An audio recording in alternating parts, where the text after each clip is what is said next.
दोस्तों नमस्कार। हम एक और टी20 मैच कवर करेंगे जो कि इंग्लैंड और पाकिस्तान के बीच 27 मई को रात 11 बजे से सोफिया गार्डन कार्डिफ में मुकाबला खेला जाएगा। अब बात करेंगे हम इस मैच के पिच रिपोर्ट की बात करें दोस्तों, यहाँ की जो विकेट है एक बैलेंसिंग विकेट है, यानी कि बल्लेबाज और गेंदबाज को पिच से मदद मिलती है। अगर मैं बात करूँ बल्लेबाजी की तो यहाँ पर बल्लेबाजी के लिए अच्छी कंडीशन रहती है, खासतौर पर फर्स्ट इनिंग में, ठीक है ना। इस विकेट पर फर्स्ट इनिंग में बल्लेबाजी के लिए अच्छी कंडीशन रहती है, जबकि सेकेंड इनिंग में थोड़ा सा टफ कंडीशन रहती है, ठीक है। उसके बाद बात करेंगे हम बॉलर्स की, तो यहाँ पर इस ग्राउंड पर रन तो बनते हैं लेकिन साथ में विकेट भी गिरते हैं, ठीक है ना। औसतन अगर बात करें तो 6 से 8 विकेट यहाँ गिरते हैं, ठीक। जहाँ फर्स्ट इनिंग में थोड़ा सा कम लेकिन सेकेंड इनिंग में कुछ ज़्यादा विकेट गिरते हैं। तो हमारे लिए पेसर बॉलर फर्स्ट इनिंग हो या सेकेंड इनिंग हो, दोनों इनिंग में इंपॉर्टेंट रोल प्ले करेंगे और स्पिनर खासतौर पर सेकेंड इनिंग में कुछ ज़्यादा विकेट लेते हैं और फर्स्ट इनिंग में भी 1 से 2 विकेट या 3 विकेट तक लगभग वो लेते हैं। आप इस बात को ध्यान में रखकर टीम बनाइएगा, ठीक है। एक टिप्स जो मैं आपको हमेशा देता हूँ, अगर आपको समय पर पिच रिपोर्ट नहीं मिल पाती है तो कप्तान टॉस जीतने के बाद क्या कर रहा है, पहले बैटिंग कर रहा है या बॉलिंग कर रहा है, आप उसके डिसीजन को अपना आधार बनाकर भी टीम में प्लेयर का सिलेक्शन कर सकते हैं। उसके बाद टीम क्या करेगी ये तो दोस्तों फिर वक्त ही बताएगा, ठीक है। उसके बाद बात करेंगे हम वेन्यू रिकॉर्ड की बात करें, इस ग्राउंड पर अब तक टोटल 9 टी20 मुकाबले खेले गए हैं, जहां बैटिंग फर्स्ट करने वाली टीम 3 बार तो वहीं बैटिंग सेकंड करने वाली टीम 6 बार यहां अपने मुकाबले जीती है, ठीक है। और एवरेज स्कोर की बात करें वो रहा है 150। अगर हम इस रिकॉर्ड को देखें तो इस रिकॉर्ड से क्लियर हो जाता है कि जो टीम बैटिंग सेकंड करेगी उसके जीतने के चांसेस काफ़ी हाई हैं, ठीक है। और लेकिन हमको ये भी ध्यान देना है कि यहाँ बैटिंग फर्स्ट करने वाली टीम 3 बार मुकाबला जीती है, बशर्ते कि बैटिंग सेकंड करने वाली टीम ज़्यादा मुकाबले जीती है। लेकिन अगर हम टीम बना रहे हैं तो हम किसी भी सिचुएशन को नकार नहीं सकते हैं, ठीक है। तो हम क्या करेंगे, अगर ज़्यादा टीमें बना रहे हैं अगर आप, तो आप क्या करेंगे कि 2-3 टीमें बशर्ते आप बैटिंग सेकंड के फेवर में बनाकर चल सकते हैं, लेकिन आपको एक आध टीमें बैटिंग फर्स्ट के फेवर में भी बनाकर चलनी होंगी, ठीक है। इस ग्राउंड पर किस प्रकार के मुकाबले होते हैं वो मैं आपको अभी वेन्यू मैचेस बताऊंगा, तो वहां पर आपका सारा कुछ क्लियर हो जाएगा, ठीक। और एवरेज स्कोर से भी क्लियर है कि यहाँ थोड़ा सा लो टोटल वाले मुकाबले होते होंगे इस रिकॉर्ड के बेस पर, ठीक है। लेकिन दोस्तों आपको कभी किसी प्रकार की कोई दिक्कत ना हो, इसलिए मैं करंट का रिकॉर्ड लेकर आता हूँ, ठीक है ना, ताकि आपको जो भी दिक्कत हो वो आपकी सारी परेशानी दूर हो जाए। ये है वेन्यू रिकॉर्ड है, ये इसी ग्राउंड का रिकॉर्ड है। ये टी20 लीग 2023 में जो यहाँ पिछले साल मुकाबले खेले गए हैं टी20 के, ये उनका रिकॉर्ड है, ठीक है। क्योंकि जो इंटरनेशनल मुकाबले होते हैं वो काफ़ी कम होते हैं इस ग्राउंड पर, ठीक है। तो ये वाला रिकॉर्ड हमारे लिए कुछ ज़्यादा इंपॉर्टेंट हो जाता है, ठीक है, उस लिहाज से, ठीक। तो 2023 में यहाँ जो लास्ट के 5 टी20 मुकाबले खेले थे टी20 लीग के, उनमें से 4 बार बैटिंग फर्स्ट करने वाली टीम जीती है और बैटिंग सेकंड करने वाली टीम महज 1 बार जीती है, ठीक है। और एवरेज स्कोर कितना रहा है 180 का, ठीक है। अब देखिए दोस्तों, मैं एक चीज़ क्लियर कर दूं, जो मैंने अभी आपको इससे पहले जो रिकॉर्ड समझाया है ये है इंटरनेशनल, ठीक है ना। और ये इंटरनेशनल मैचेस होते हैं तो दोस्तों वो कभी 2022 में एक मैच होता है, उससे पहले 2021 में, कभी 2016 में, तो ये इतना पुराना रिकॉर्ड है, ठीक है। आप चाहें तो इसके बेस पर भी टीम बनाकर चल सकते हैं, लेकिन ये वाला रिकॉर्ड मुझे कुछ ज़्यादा सही लगता है क्योंकि ये पिछले साल का ही रिकॉर्ड है। तो इस रिकॉर्ड से क्लियर हो जाता है दोनों रिकॉर्ड बिल्कुल उलट हैं, ठीक है ना, एक दूसरे के बिल्कुल अपोजिट है दोनों रिकॉर्ड, ठीक है ना। तो इसलिए आपको थोड़ा सा ध्यान में रखकर टीम बनानी होगी। तो 5 मैचेस में 4 बार बैटिंग फर्स्ट करने वाली टीम जीत रही है, तो करंट के रिकॉर्ड के बेस पर तो मुझे भी ऐसा लगता है कि जो टीम बैटिंग फर्स्ट करेगी हमको उसके फेवर में बनाकर टीम बनाकर चलनी होगी, ठीक है। लेकिन बैटिंग फर्स्ट सेकंड के फेवर में भी आप बनाकर चल सकते हैं, ठीक हो गया। और एवरेज स्कोर 180 है, तो इस बात से क्लियर हो जाता है कि भाई यहाँ पर जो पिचेज रहती हैं वो हाई स्कोरिंग पिचेज रहती हैं टी20 में, ठीक है। मैं इसके साथ ही आपको एक जानकारी और दे दूँ, ये जो 5 मुकाबले हैं इनमें से जो सारे मुकाबले जो थे वो 180 प्लस के मुकाबले हुए हैं, यानी कि यहाँ एवरेज स्कोर 180 प्लस तभी है कि यहाँ अधिकतर मुकाबले आपको हाई स्कोरिंग देखने को मिलेंगे, ठीक है। लेकिन मैंने आपको बताया भी है कि यहाँ विकेट भी गिरते हैं। फर्स्ट इनिंग में 6 मतलब ये मान के चलिए 5 से 7 विकेट गिर सकते हैं, लेकिन सेकेंड इनिंग में यहाँ 9 से 10 विकेट भी गिरते हैं, ठीक है। तो आप जब बॉलर का सिलेक्शन करेंगे तो आप इस रिकॉर्ड को ध्यान में रखकर चलिएगा, ठीक हो गया, ये चीज़ आपकी क्लियर होगी, ठीक। उसके बाद बात करेंगे हम प्लेयर्स फॉर्म की बात करें तो दोस्तों इंग्लैंड की तरफ से ये वो प्लेयर है जिनकी करंट की फॉर्म अच्छी है, ठीक है। बशर्ते एक आध मैसेज ये थोड़ा सा दिक्कत दे सकते हैं, कुछ भी हो सकता है, क्योंकि आपको ध्यान देना होगा कि मैंने आपको बताया कि सेकंड इनिंग में यहाँ बल्लेबाजी के लिए टफ कंडीशन है, तो उस समय आप जो ओपनर बल्लेबाज हैं उनमें से किसी भी बड़े से बड़े प्लेयर को भी आपको ड्रॉप करके चलना होगा, ठीक हो गया। तो अगर बात करें इंग्लैंड की तरफ से तो Phil Salt, Jos Buttler, Will Jacks, Moeen Ali, Reece Topley और क्रिस जॉर्डन, इनकी फॉर्म करंट में अच्छी चल रही है, जिसमें से जॉस बटलर को आप चाहे तो पिक और ड्रॉप दोनों करके चल सकते हैं, ठीक है, बटलर और फिल सॉल्ट को, ठीक है। उसके बाद बात करें अगर पाकिस्तान की तरफ से तो मोहम्मद रिजवान, बाबर आजम, फ़खर जमान, इमाद वसीम, शाहीन शाह अफरीदी और हारिस रऊफ़, इन प्लेयर पर आप फोकस करके चलिएगा, लेकिन उससे ज़्यादा फोकस करना होगा कि टीम बैटिंग फर्स्ट कर रही है, टीम बैटिंग सेकंड कर रही है, ठीक है। मैंने आपको बताया भी है कि यहाँ पर सेकंड इनिंग में बॉलर्स को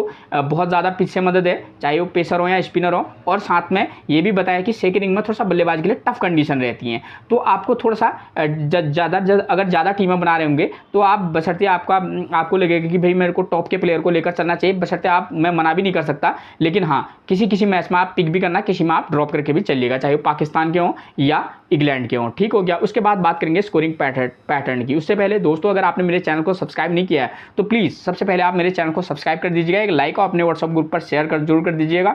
अगर आपको मैथ से रिलेटेड कोई जानकारी चाहिए तो आप मेरे टेलीग्राम से जुड़ सकते हैं, जिसका लिंक मैं आपको डिस्क्रिप्शन बॉक्स में दे दूंगा, ठीक है, वहाँ आप क्वेश्चन कर सकते हैं और मैं तुरंत आपको रिप्लाई करूँगा, ठीक हो गया। उसके बाद बात करेंगे स्कोरिंग पैटर्न की बात करें तो इस ग्राउंड पर जो मुकाबले खेले गए, देखिए यहाँ 150 से कम का स्कोर 5 बार बना है, ये जो है T20 इंटरनेशनल का रिकॉर्ड है, ठीक है ना, उसमें ये हुआ है, तो इससे क्लियर है कि यहाँ उसके बेस पर हम बात करें तो 100 लो टोटल मुकाबले भी यहाँ देखने को मिलते हैं और होते हैं, लेकिन लास्ट के जो T20 के मुकाबले खेले गए हैं T20 लीग के, तो उनमें काफ़ी हाई स्कोरिंग रहा है, लेकिन इस बात से नकार नहीं सकता मैं भी कि लो टोटल नहीं बन सकता, ठीक है, तो इस बात को इससे ये क्लियर हो गया। अब बात करेंगे हम वेन्यू मैचेस की। वेन्यू मैचेस से आपको समझ में आ जाएगा कि भाई इस ग्राउंड पर किस प्रकार के मुकाबले होते हैं, हमको किस प्रकार की टीम बनाकर चलनी है, बॉलर्स कितने लेने होंगे, बैट्समैन कितने लेने होंगे, एक थोड़ा बहुत आइडिया आपको जरूर आपके पास रहेगा, ठीक है ना। और मुकाबला तो मैं आपको हमेशा बताता हूँ कि मुकाबला ऐसा नहीं होगा, ऐसा जैसा होगा, तो उसके बेस पर ही आपको टीम बनाकर चलनी होगी, क्योंकि जब हम टीम बनाते हैं आपको और अन्य जो और चीज़ें होती हैं उन पर भी फोकस करके चलना होगा कि भाई दोनों टीमें कौन कौन सी खेली है, उनके जो प्लेयर हैं वो किस फॉर्म में है, ठीक है ना, उनके बॉलर खास तौर पर, और पिच बॉलर को सपोर्ट करती है, बैट्समैन को सपोर्ट करती है, ठीक है ना, इंटरनेशनल प्लेयर हैं तो उनका एक अलग ऑरा रहता है, ठीक है ना, तो आपको इस चीज़ को भी ध्यान में रखकर टीम में प्लेयर का सिलेक्शन करना होगा, ठीक है। तो देखिए ये मुकाबला जो है 2022 में खेला गया था इस ग्राउंड पर, लास्ट T20 मुकाबला है। साउथ अफ्रीका ने फर्स्ट इनिंग में बल्लेबाजी की है, 207 रन बनाए हैं, विकेट कितने गिरे हैं, महज 3, और इंग्लैंड 149 पर ऑल टीम आउट हो गई है, ठीक है। अगर हम इस मैच को आधार मानकर टीम बनाएं तो कुछ बनाने के लिए हमको कुछ ना कुछ तो आधार मानना ही पड़ेगा ना, ठीक है, तो इसको बेस मानेंगे तो हम क्या करेंगे, हमको पता है कि भाई फर्स्ट इनिंग में यहाँ 207 रन का स्कोर बन रहा है और विकेट महज 3 गिर रहे हैं, और मैं अधिकतर मैचेज में मैं आपको बता भी दूं कि जो टीम बैटिंग फर्स्ट करती है वो 180 प्लस के समथिंग का स्कोर भी बनाती है अधिकतर मैचेज में, कुछ मैचेज में ऐसा होता है जहाँ टीमें 150 to 160 में सिमट जाती हैं, ठीक है, तो मैक्सिमम मैचेज में ऐसा स्कोर आपको देखने को मिलेगा। और विकेट की बात करूँ तो यहाँ पर 5 से 7 विकेट फर्स्ट इनिंग में गिर सकते हैं, ठीक है, चाहे वो पाकिस्तान खेलेगी तो कुछ ज़्यादा विकेट गिर सकते हैं, लेकिन हाँ इंग्लैंड खेलेगी तो मे भी इतना रहेगा, ठीक हो गया। तो हम क्या करेंगे, जो भी टीम बैटिंग फर्स्ट करेगी, हमको पता है कि यहाँ पर फर्स्ट इनिंग में बल्लेबाजी के लिए अच्छी कंडीशन है, और देखें तो सीधी बात हो जाती है, पावर प्ले में 1 विकेट गिर रहा है जहाँ पेसर 2 और स्पिनर को 1 विकेट मिल रहा है, तो हम क्या करेंगे, जो भी टीम बैटिंग फर्स्ट करेगी हम उसके टॉप ऑर्डर के बल्लेबाज को देखेंगे, चाहे वो पाकिस्तान हो या इंग्लैंड की, उसके टॉप के जो ओपनर बल्लेबाज हैं 1 2 3 के टॉप ऑर्डर के जो बल्लेबाज हैं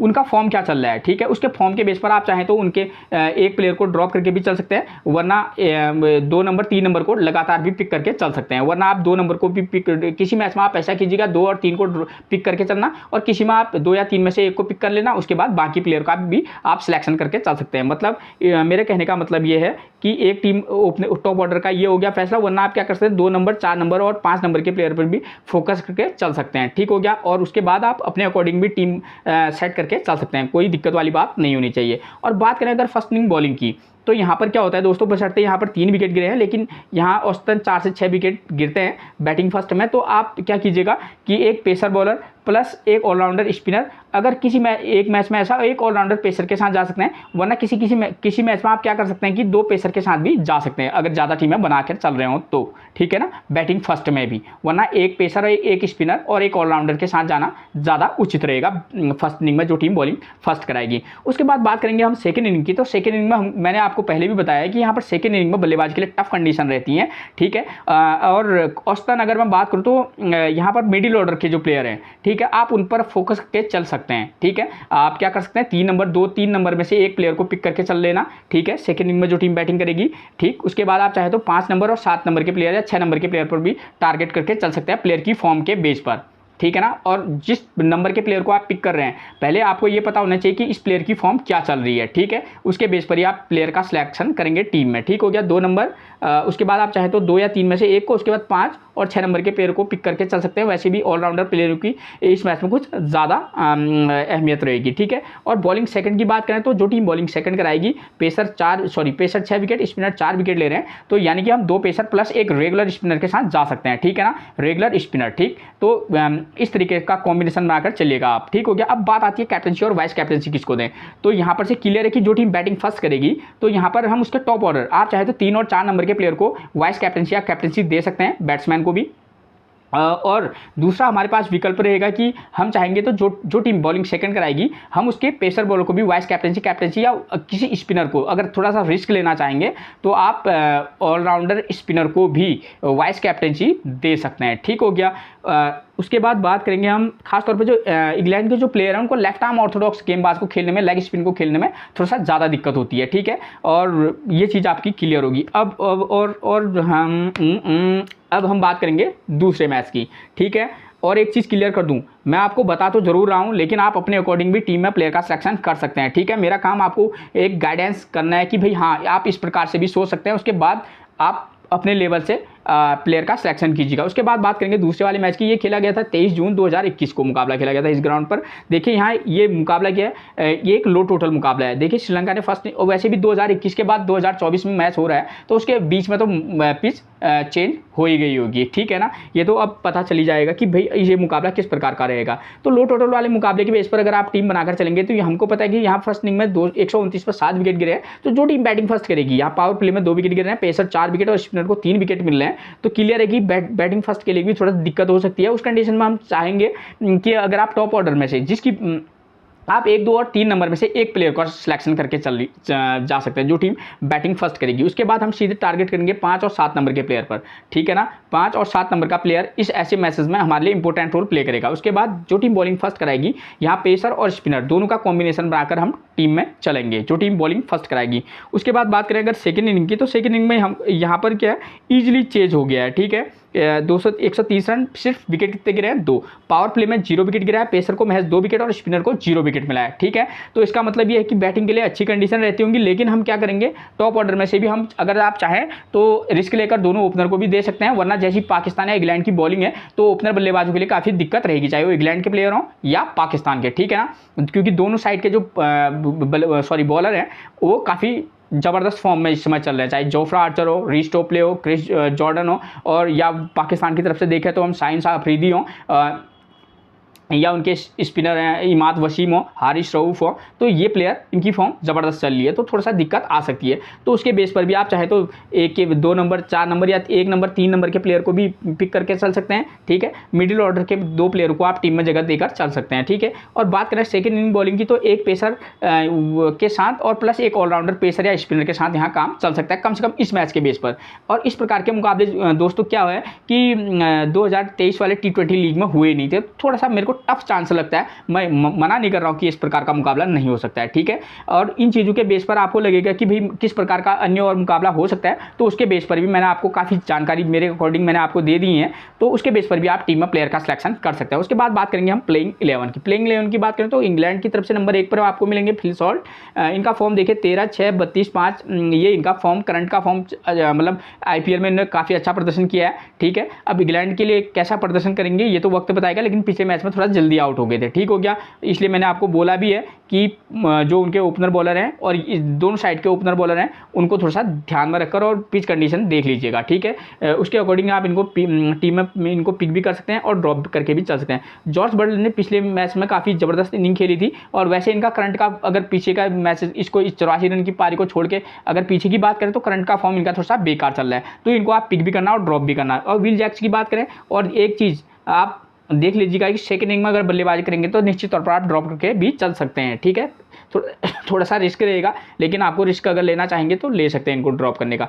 विल जैक्स की फॉर्म अच्छी चल रही है, ठीक है। तो ये प्लेयर कम से कम इस समय के करंट के रिकॉर्ड के बेस पर इसको आप चाहे फर्स्ट इनिंग हो या सेकंड इनिंग हो पिक करके चल सकते हैं। जॉनी बेयरस्टो की बात करें तो इनका फॉर्म इस समय बहुत बेकार चल रहा है, ठीक है। लेकिन अगर आप रिस्क लेना चाहेंगे, अगर इंग्लैंड फर्स्ट इनिंग में बल्लेबाजी करेगी तो आप इनको पिक करके चल सकते हैं, वरना ड्रॉप। हैरी ब्रुक्स की बात करें 1.65 ये इनका फॉर्म है, करंट का फॉर्म बशर्ते इनका अच्छा चल रहा है, लेकिन आप इनको एक टीम में पिक करके चल सकते हैं। मोइन अली हमारे की प्लेयर का काम कर सकते हैं, ठीक है। पिछले मैच में भी मैंने आपको बताया था कि हाँ ये प्लेयर पर आप टारगेट करके चलिएगा, वैसा ही मैं इस मैच में भी कह रहा हूँ। उसके बाद बात करेंगे नंबर 7 पर लियाम लिविंगस्टन की। लियाम लिविंगस्टन जो है नंबर 7 पर बल्लेबाजी करेंगे, सेकेंड इनिंग में भी महत्वपूर्ण भी हो सकते हैं, वरना आप ड्रॉप करके भी चल सकते हैं। और बात करें अगर फर्स्ट इनिंग की, तो फर्स्ट इनिंग में क्या है कि कुछ मैचेस ऐसे यहाँ जरूर हुए हैं जहाँ पर 6-7 नंबर तक जो 6-7 विकेट है वो आउट हुए हैं, तो उस वाले मैच में ये थोड़ा सा हमारे किफ़ायती हो सकते हैं। करंट का फॉर्म इनका बेकार चल रहा है। लेकिन उसके बाद बात करेंगे क्रिस जॉर्डन की, तो ये प्लेयर जहाँ पर आपको लगे कि हाँ यहाँ पर विकेट कुछ ज़्यादा गिर सकते हैं, तो क्रिस जॉर्डन क्योंकि बल्लेबाजी भी अच्छी खासी कर लेते हैं, तो की प्लेयर का काम इस मैच में कर सकते हैं। जोफ्रा आर्चर की बात करें तो काफ़ी लंबे समय के बाद T20 मैचेस खेल रहे हैं जोफ्रा आर्चर, गेंदबाज जबरदस्त है, नो डाउट, इसमें तो कोई शक की बात नहीं है, ठीक है। और यहाँ पर ये वाइस कैप्टनसी की भी एक चॉइस बन सकते हैं, चाहे वो क्रिस जॉर्डन हो, जोफ्रा आर्चर हो या रीस टॉपले हो, ठीक। रीस टॉपले का करंट का फॉर्म बहुत जबरदस्त है, अगर सेकंड इनिंग में गेंदबाजी करेंगे तो वाइस कैप्टनसी और कैप्टनसी के विकल्प के उस पर भी आप इनको दे सकते हैं, ठीक है। आदिल रशीद की बात करें तो इनका करंट का फॉर्म ठीक ठाक चल रहा है, ठीक है, किसी में पिक और किसी में ड्रॉप करके चल सकते हैं। उसके बाद बात करेंगे हम पाकिस्तान के प्लेइंग 11 की, तो नंबर 1 पर मिलेंगे सैम अयूब, ठीक है, 2-24, 6-45, 1 ये इनका करंट का फॉर्म है। फर्स्ट इनिंग में बल्लेबाजी करेंगे तो आप इनको किसी मैच में पिक करके चल सकते हैं, लेकिन हाँ सेकंड इनिंग में टफ कंडीशन है तो आप इनको ड्रॉप करके भी चल सकते हैं। उसके बाद बात करेंगे मोहम्मद रिजवान की, पिछले मैच में 0 पर आउट हो गए थे, लेकिन उसका इससे पहले जो आयरलैंड के खिलाफ इनकी सीरीज हुई थी उनमें इन्होंने काफ़ी अच्छा प्रदर्शन किया था। तो आप रिजवान को फर्स्ट इनिंग में अगर बल्लेबाजी करेंगे या सेकंड इनिंग में भी तो किसी एक मैच में पिक करके जरूर चलेगा। हाँ फर्स्ट इनिंग में थोड़ा सा ज़्यादा ट्रस्टेबल ये प्लेयर रहेगा, ठीक है। और फर्स्ट इनिंग में अगर बल्लेबाजी करेंगे तो बल्लेबाज खासतौर पर 3-4 नंबर के जो प्लेयर है वो वाइस कैप्टनसी की एक चॉइस बन सकते हैं, ठीक है, तो ध्यान में रखकर चलेगा। उसके बाद बात करेंगे नंबर 3 पर मिलेंगे हमको बाबर आजम, ठीक है, इनका भी करंट का फॉर्म जबरदस्त है और वैसे भी हमेशा रन स्कोर आपको करते हैं, तो एक अच्छी सेफ चॉइस बन सकते हैं। फ़खर जमान करंट का फॉर्म अच्छा है, मैंने पिछले मैच में भी आपको बोला था कि फ़खर जमान इस प्लेयर पर टारगेट करके चलिएगा। बाबर आजम और फ़खर जमान में से अगर आप किसी एक प्लेयर को वाइस कैप्टनसी देना चाहेंगे, अगर ये बैटिंग फर्स्ट करेंगे तो आप दे सकते हैं। उसके बाद बात करेंगे, उसके बाद नंबर 5 पर मिलेंगे सदाब खान। सदाब खान भी एक की प्लेयर हो सकते हैं, लेकिन करंट का फॉर्म इनका थोड़ा सा दिक्कत चल रहा है, तो एक मैच में पिक भी करना, किसी में ड्रॉप करके जरूर चलेगा। उसके बाद आजम खान की बात करें तो देखिए ये एक हिट और मिस वाले टाइप के प्लेयर हैं, तो आप इनको चाहें तो पिक करना, वरना ड्रॉप करके चल सकते हैं। उसके बाद नंबर 7 पर मिलेंगे इफ्तिकार अहमद। इफ्तिकार अहमद की जो फॉर्म है वो करंट की फॉर्म ठीक ठाक है, ठीक है, 20 से 25 रन का स्कोर करेंगे और ये बॉलिंग भी कराते हैं। अब जब इनको टीम देगी तो थोड़ा सा देखिएगा कि भाई फर्स्ट इनिंग में आप ट्राई करके चल सकते हैं। जैसी पाकिस्तान के बल्लेबाजों की हालत रहती है तो कुछ कहा नहीं जा सकता है, कि हो सकता है कि टीम जल्दी सिमट जाए और हो सकता है कि टीम थोड़ा सा आगे सस्टेन भी कर जाए, ठीक है। तो कंडीशन के बेस पर आप इनको ट्राई करना। इमाद वसीम इस प्लेयर पर आप टारगेट करके चल सकते हैं, ठीक है, पिछले मैच में 22 रन के दिए थे और साथ में 22 रन बनाए थे, इन्होंने स्कोर किया था अपना 22 रन और 2 विकेट भी लिए थे। और वैसे करंट का फॉर्म ठीक ठाक है, किसी में पिक और किसी में ड्रॉप करके चलेगा। कंडीशन देख लीजिएगा कि फर्स्ट इनिंग में बॉलिंग करा रहे हैं या सेकंड में, लेकिन हाँ फर्स्ट और सेकंड दोनों में इनको ट्राई करके चल सकते हैं। उसके बाद बात करेंगे शाहीन शाह अफरीदी की, तो शाहीन अफरीदी की फॉर्म जबरदस्त रहती है, हमेशा वाइस कैप्टनसी की एक अच्छी चॉइस रहेंगे। मोहम्मद आमिर का फॉर्म जो है ये थोड़ा सा अप और डाउन वाला मामला है इनका, ठीक, लेकिन इंग्लैंड में काफ़ी समय तक इन्होंने T20 क्रिकेट खेला हुआ है, मतलब इनको अच्छी जानकारी है इंग्लैंड के पिचेस की, तो एक किसी मैच में जरूर पिक करके इनको चलिएगा। उसके बाद हारिस रऊफ की फॉर्म भी करंट की ठीक ठाक चल रही है, ठीक है, अप और डाउन वाला मामला है। और वैसे भी इंग्लैंड की पिचेस जो होती हैं वो बॉलर फ्रेंडली काफ़ी हद तक रहती हैं, ठीक है ना, तो थोड़ा सा बॉलर पर विशेष फोकस करके चलेगा इस मैच में, ठीक है। तो मैंने आपको मैच से रिलेटेड सारी जानकारियाँ दे दी है, जिसके बेस पर आप एक बेहतरीन टीम बना सकते हैं दोस्तों, ठीक है। फिर मिलेंगे हम आपसे एक और प्रेडिक्शन के साथ, तब तक के लिए आप सभी को मेरा प्रणाम दोस्तों।